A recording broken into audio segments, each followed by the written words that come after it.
June 26, 1945. Van Nuys, California. The Radioplane Company factory hums with the sound of machinery and women's voices. World War II is ending. Victory is close. Inside this massive building, thousands of women work assembly lines, building target drones for the military. Among them, a 19-year-old girl with brown curly hair sprays fire retardant on aircraft parts. Her name is Norma Jeane Dougherty. In 3 months, that name will cease to exist. But she doesn't know that yet. Right now, she's just another factory worker in coveralls, her hair tied back with a scarf, her hands covered in chemical residue. She's been married for 3 years to a man she doesn't love. James is overseas with the Merchant Marine. She lives alone in a small apartment. She goes to work. She comes home. She waits. For what, she doesn't quite know. But something inside her knows this isn't the end of her story. This is just the intermission.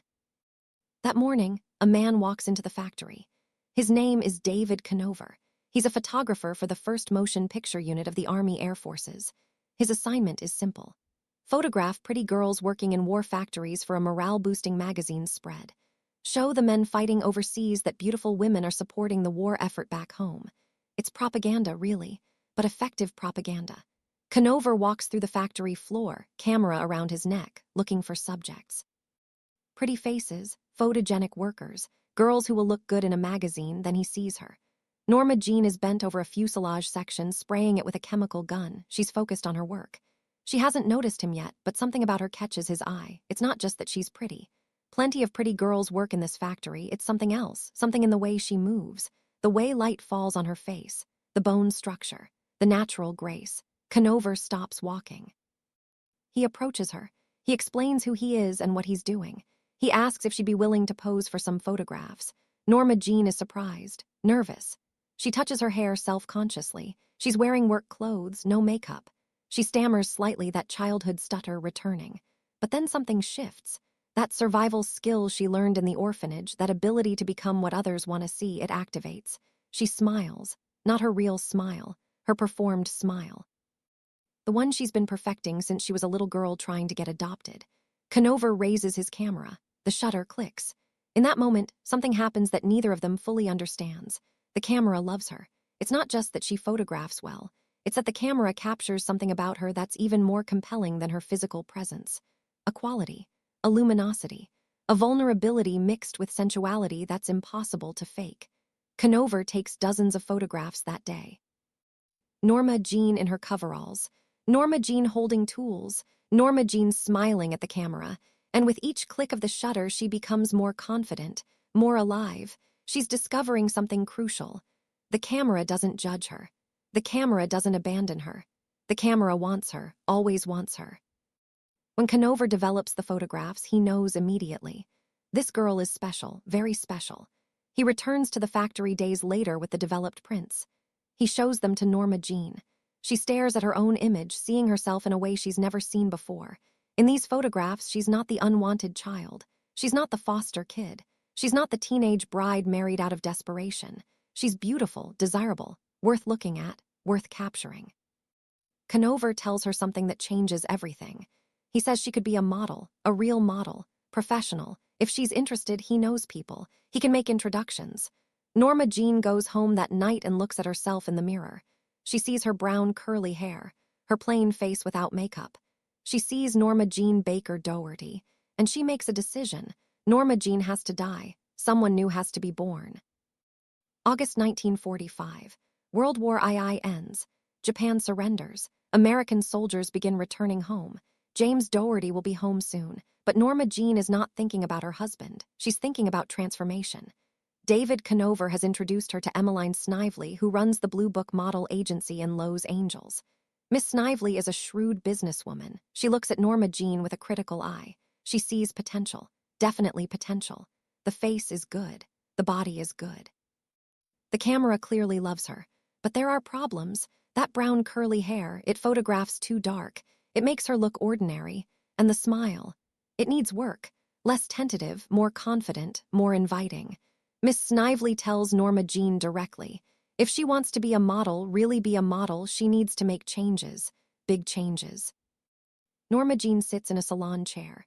The stylist stands behind her holding bottles of peroxide. They've discussed this. They've planned this. To succeed in modeling and movies, girls need to be blonde. Platinum blonde, Jean Harlow blonde, the kind of blonde that stops traffic.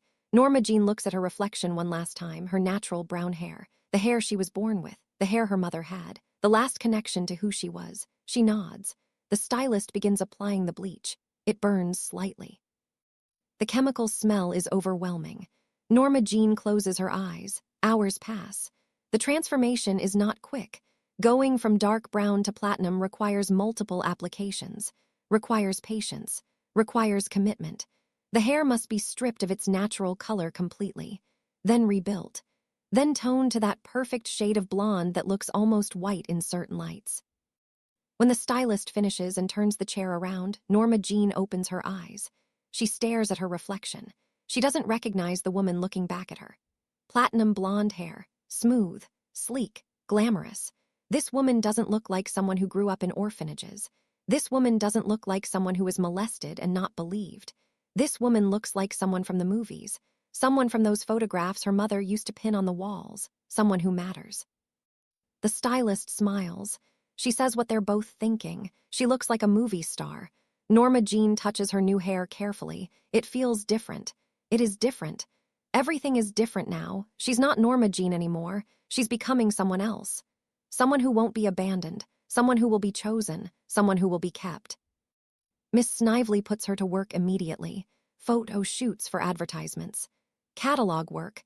Magazine covers. Nothing major yet. Just building a portfolio. Learning the craft. Norma Jeane throws herself into modeling with desperate intensity. She studies other models. She practices poses in front of mirrors. She learns how to angle her face, how to make her eyes look bigger, how to create that slightly parted lip expression that photographers love. She learns that modeling is performance. It's acting without words. It's becoming what the camera wants to see. And she's very, very good at becoming what others want to see. She's been doing it her whole life. Her face begins appearing in magazines, small at first, then more prominent. Laugh magazine, Peak, glamorous models, U.S. camera, her blonde hair photographs like light itself. The camera can't get enough of her. Photographers fight to book her. She's professional. She's punctual. She's willing to do whatever the shoot requires. And there's something about her. Something that makes people want to protect her and possess her at the same time. A combination of innocence and sensuality that's intoxicating. She's learning to weaponize her vulnerability, to make her brokenness beautiful. Bride waiting for him, ready to resume their domestic life. Instead, he finds a stranger. A blonde woman obsessed with cameras and modeling agencies and Hollywood dreams. He doesn't understand. He wants a wife, a home, a normal life. Norma Jeane wants stardom. She wants escape. She wants to be someone else entirely. The marriage fractures quickly. They argue. James demands she stop modeling. He says it's not appropriate for a married woman. Norma Jeane refuses. This is her chance. Her only chance. She's not giving it up. Not for him, not for anyone. They both know the truth. This marriage was never about love. It was about survival. And now Norma Jeane has found a better way to survive. June 1946. Norma Jeane files for divorce. James doesn't fight it. What would be the point? She's already gone. Already become someone he doesn't recognize. The divorce won't be finalized for months, but it doesn't matter. In her mind, the marriage ended the moment that photographer walked into the factory. The moment she saw herself through the camera's eye. The moment she realized her face was her fortune. She's 19 years old, divorced, blonde, and determined to never be powerless again. Miss Snively has connections. She knows people at the studios. She arranges meetings. Norma Jeane begins making rounds. 20th Century Fox, MGM, Warner Brothers, Columbia Pictures. She walks into casting offices with her portfolio. She smiles that smile. She performs that performance. Some casting directors dismiss her immediately. Just another pretty blonde. Dozens of them come through every week. But a few see something more, something special. That quality the camera loves. That vulnerability wrapped in sexuality. That desperate need to please mixed with genuine talent. July 1946. 20th Century Fox offers her a contract. It's not a major contract. It's a standard starlet deal. $75 per week. Small roles, maybe no roles at all. The studio is essentially buying an option on her future. If she develops into something valuable, they own her. If she doesn't, they'll drop her contract. But it's Hollywood. It's real. It's everything she's been dreaming about. There's just one problem, her name. Norma Jeane Dougherty is not a movie star name. It's too ordinary, too plain. The studio executives tell her she needs a new name, a stage name, a name that sounds like stardom. They brainstorm, they suggest, they debate.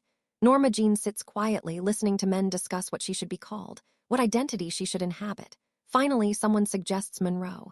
It's her mother's maiden name. Gladys Monroe Baker, the mother who abandoned her. The mother still locked in psychiatric hospitals. Taking her mother's name feels right somehow, like reclaiming something, like taking the one thing her mother gave her and making it mean something. But Monroe what? The first name proves harder. They try several combinations. Nothing sounds right. Then Ben Lyon, a talent executive, suggests Marilyn Monroe. He says it reminds him of Marilyn Miller, a beautiful Broadway actress from the 20s. Marilyn Monroe. They say it out loud, test it. Let it roll off their tongues. It sounds glamorous. It sounds like a star. It sounds like someone who matters. Norma Jeane is asked what she thinks. She hesitates. She's being asked to choose a new identity, to officially kill the person she was and become someone else. Marilyn Monroe, a woman who was never an unwanted child, a woman who was never molested, a woman who was never abandoned, a woman born fully formed from platinum blonde hair and red lipstick and camera flashes. She signs the contract. The name on the signature line reads Marilyn Monroe. Norma Jeane Baker Dougherty has ceased to exist, at least officially, at least on paper.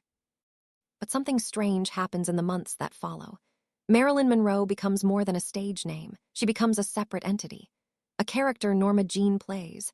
When she's on set or at the studio or doing publicity, she's Marilyn. She walks differently, talks differently. That slight stutter disappears. Her voice becomes breathy, soft, inviting. Her movements become more sensual, more deliberate. She's performing femininity in its most exaggerated form. The dumb blonde, the sex kitten. The girl men desire and women dismiss. But when she goes home at night, when she's alone in her small apartment, she's Norma Jeane again. Scared, insecure, wondering if this is all a mistake, wondering if they'll discover she's a fraud, wondering when they'll abandon her like everyone else. She starts living two lives simultaneously. Marilyn in public, Norma Jeane in private, and the distance between them grows wider every day. The studio puts her in small roles, very small. Blink and you'll miss her. She appears in films like Scudda Who, Scudda Hey, and Dangerous Years. Her scenes are minimal. Sometimes her dialogue is cut entirely. She's window dressing, set decoration, a pretty blonde girl in the background, but she studies. She watches other actresses. She takes acting classes. She's determined to be more than just a pretty face. She wants to be taken seriously. She wants to prove she has talent. That she's more than the sum of her traumatic parts. That Marilyn Monroe is real, not just a costume Norma Jeane wears. August 1947. 20th Century Fox drops her contract. She's not developing fast enough. She's not special enough. They have dozens of blonde starlets under contract. She's expendable. Marilyn is devastated, terrified. This was her chance, her escape, her transformation. And it's being taken away. She's being rejected again, abandoned again. She does what she's always done. She performs, she smiles, she goes to parties, she networks. She makes herself available to powerful men who might be able to help her career. She's learning that in Hollywood, a woman's body is often more valuable than her talent. That sex is currency. That powerful men expect payment for their assistance. She pays. She does what she has to do. What she was trained to do by trauma. To use her body for survival. To give men what they want in exchange for what she needs. March 1948. Columbia Pictures offers her a contract. Another chance, another studio, another group of men who see potential in her blonde hair and curves. She takes it. Of course she takes it. What choice does she have? Go back to modeling, go back to factory work, return to being Norma Jeane? Never. Norma Jeane represents everything she's trying to escape. Powerlessness, poverty, victimhood. Marilyn represents possibility, power, choice. She will be Marilyn. She will make Marilyn real, even if it kills her. But Marilyn is smart, smarter than the dumb blonde character she plays. She knows she needs real training, real skill. She enrolls in acting classes at the Actors Lab. She studies method acting. She reads books about theater and film. She watches movies obsessively, analyzing performances, learning techniques. She's not content to be just a sex symbol. She wants to be an artist, a real artist, respected, valued for more than her body. But Hollywood has already decided what she is. And what she is a blonde bombshell, a sex kitten, a male fantasy made flesh. Fighting that image will become her life's work, a battle she'll never truly win. Late at night, alone in her apartment, Marilyn stands in front of the mirror. She's taken off the makeup, the performance, the costume. She looks at her face. She barely recognizes it anymore. The platinum blonde hair has damaged her natural hair so badly it requires constant maintenance. The makeup has changed her features. The diet to maintain her figure leaves her constantly hungry. The performance of Marilyn has begun to consume Norma Jeane entirely. She wonders sometimes which one is real. Is she Norma Jeane pretending to be Marilyn, or is she Marilyn haunted by the ghost of Norma Jeane? The question has no answer. Or perhaps the answer is that both are performances. Both are characters created for survival. Neither is entirely real. She's lost somewhere between them. A woman without a true identity, forever performing, forever becoming, never quite arriving. The transformation is complete, at least externally.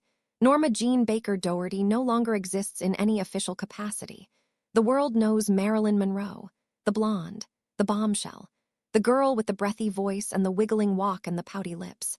But inside, in the deep wounded place that no hair dye or studio contract can reach, Norma Jeane remains. That unwanted child is still there, still waiting to be chosen. Still hoping someone will love her for who she really is, not what she pretends to be. But who is she really? She doesn't know anymore. Maybe she never knew. Maybe that's the greatest tragedy. Not that she became Marilyn Monroe, but that she had to destroy Norma Jeane to do it. And now neither of them can exist without the other.